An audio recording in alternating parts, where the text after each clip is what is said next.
રામનવમીની ભવ્ય શોભાયાત્રા ધાંગ્રધા રામમય બન્યું। ધાંગ્રધા શહેરમાં મર્યાદા પુરુષોત્તમ ભગવાન રામના જન્મોત્સવને દર વર્ષે ભવ્યાતિ ભવ્ય ઉજવવામાં આવે છે। આ વર્ષે પણ શિસ્તબદ્ધ આયોજન સાથે અતિ ભવ્ય શોભાયાત્રા કાઢવામાં આવી હતી। મોડી સાંજે ધાંગ્રધા રામ મહેલ મંદિર ખાતે સમાપન કરવામાં આવ્યું। ધાંગ્રધા શહેર સહિત પંથકના ગામડામાં પણ આ શોભાયાત્રામાં મોટી સંખ્યામાં પોતાના ટ્રેક્ટર વેશભૂષા સાથે ઉપસ્થિત રહેતા હોય છે, જેને ધ્યાને લઈ તંત્ર ખાસ કરી પોલીસ શોભાયાત્રાનું સુંદર આયોજન માટે ખડે પગે કાર્ય રહી હતી। શોભાયાત્રાનું નિર્ધારિત સમય બપોરે 4 કલાકે ડીજે અને ઢોલ નગારા સાથે ધાંગ્રધા રોકડિયા હનુમાન મંદિરથી હાથી ઉપર પ્રસ્થાન કરવામાં આવ્યું। પછી ધાંગ્રધા શહેરના રાજમાર્ગો પર નીકળી હાથી, ઘોડા, બગીઓ, સુશોભિત ટ્રેક્ટરોમાં સવાર કરતબો બાજોએ અનેરું આકર્ષણ જમાવ્યું। યુવાનો દ્વારા જિમ્નેસ્ટિક, લઠદાવ, કસરત જેવી પ્રવૃત્તિઓ બતાવવામાં આવી। ધાંગ્રધા શહેર શોભાયાત્રાના માર્ગોમાં હજારો બેનર્સ સાથે કેસરિયા ધ્વજથી રામમય બન્યું હતું।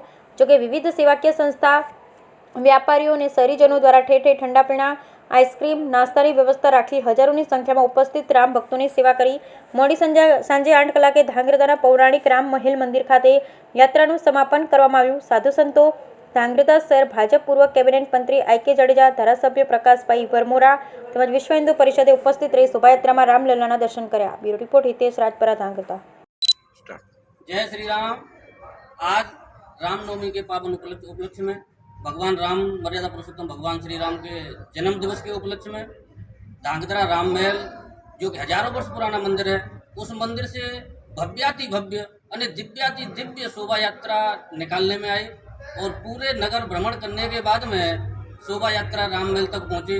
और इस शोभा यात्रा में धांग्रधा के अगल बगल आजू बाजू के सभी गाँवों के सभी श्रद्धालु भक्तजन, श्रद्धालु व्यक्ति, माता बहनें, संत महात्मा सभी बड़े उत्साहित थे और वो बड़े उत्साह के साथ सभी ने इस धांग्रधा राम महल की शोभा यात्रा को पूर्ण रूप से राम महल तक पहुंचाया।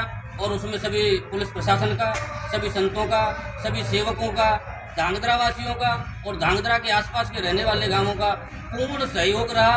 और इस सहयोग से दिव्य और भव्य शोभा यात्रा का आयोजन हुआ। और इस शोभा यात्रा में ये हमारा मंदिर धांग्रधा राम महल मंदिर ये हजारों वर्ष पुराना मंदिर है। यहाँ पे महंत मथुरा दास जी, मधुसूदन दास जी, फिर उसके बाद में राम बालक दास जी, फिर रामचंद्र दास जी बापू, हनुमान दास जी बापू, और फिर अभी धांग्रधा राम महल के महंत श्री 108 श्री महामंडलेश्वर महावीर दास जी महाराज के सानिध्य में और इनके मार्गदर्शन में ये शोभा यात्रा का आयोजन किया गया। सभी श्रद्धालुओं ने, सभी भक्तों ने बड़े उत्साह के साथ में, और सभी जगह गांव में हजारों स्टॉल, जगह जगह खाने पीने की वस्तुएं, और इतना उत्साह लोगों के अंदर था कि हमें ऐसा लगा कि ऐसी शोभा यात्रा हर गांव में, पूरे देश में शोभा यात्रा निकलनी चाहिए। तभी हमारा ये हिंदू राष्ट्र कहलाएगा। और हिंदू राष्ट्र तभी होगा जब हम सब मिलकर के गाँव ऐसी भव्य और दिव्य शोभा यात्रा निकालेंगे। इसी के साथ में जय जय सीताराम।